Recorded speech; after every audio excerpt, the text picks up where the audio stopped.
बद्रीनाथ धाम मंदिर में क्यों शंख बजाना वर्जित है? ऋषि मुनियों की तपस्थली।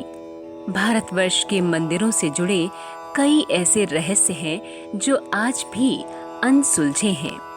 आज मैं आपको उत्तराखंड स्थित बद्रीनाथ मंदिर से जुड़ी एक ऐसी ही बात बताने जा रही हूँ जिसके बारे में अलग अलग मान्यताएं हैं, लेकिन सत्य क्या है ये अभी तक कोई सटीक रूप से बता नहीं पाया।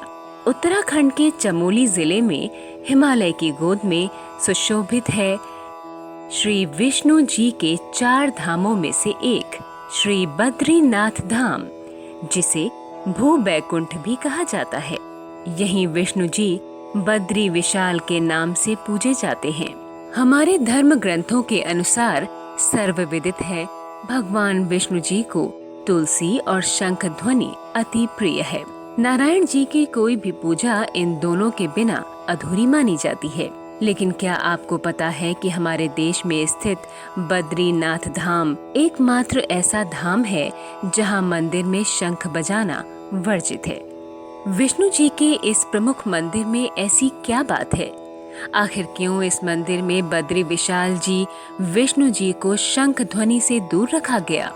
रुद्रप्रयाग जिले के सिल्ला गांव में प्रचलित मान्यता कुछ इस प्रकार है।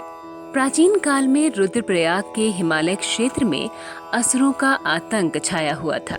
इसी कारण ऋषि मुनि न तो तप कर पाते न निर्भय रह पाते। यही स्थिति सिल्ला गांव के साणेश्वर महाराज मंदिर की भी थी। यहाँ पूजा पाठ के लिए आने वाले सभी पुजारियों को ये राक्षस अपना निवाला बना डालते। तब साणेश्वर महाराज ने इन सब को इस आतंक से मुक्ति दिलाने के लिए अपने भाई अगस्त्य मुनि से सहायता मांगी। अपने भाई के अनुरोध पर अगस्त्य मुनि स्वयं चल के साणेश्वर मंदिर पहुँचे और वहाँ बैठकर पूजा अर्चना करने लगे।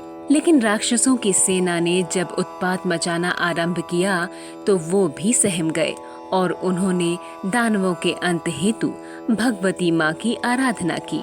अगस्त्य मुनि की आराधना से माता कूष्मांडा स्वरूप में उनकी कोख से प्रकट हुई।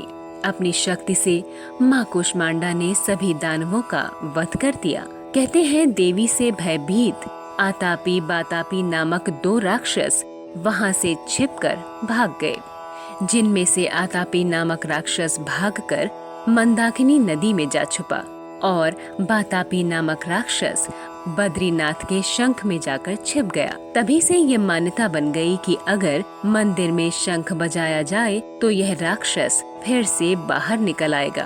तभी से बद्रीनाथ मंदिर में शंख बजाना वर्जित हो गया। लेकिन आधुनिक लोग इसका वैज्ञानिक तर्क भी बताते हैं, जो कुछ इस प्रकार है। बद्रीनाथ मंदिर का क्षेत्र हिम पर्वतों से घिरा हुआ है। यदि मंदिर में शंख बजाए जाएं, तो शंख ध्वनि हिमखंडों से जाकर टकराएगी, जिससे प्रतिध्वनि होगी। इससे हिमखंडों में दरार की संभावनाएं बढ़ जाती हैं और बर्फीले तूफान या हिमखंडों के टूटकर गिरने का खतरा भी बना रहता है। भूक्षरण की आशंका को भी देखते हुए यहाँ शंख बजाना वर्जित है।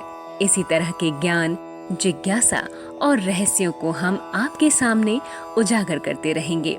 मित्रों, यदि आपको हमारी पौराणिक कथा पसंद आई तो कमेंट बॉक्स में अपनी राय लिखकर लाइक का बटन जरूर दबाएं। हम इसी तरह पौराणिक कथाओं के साथ आपसे मिलते रहेंगे।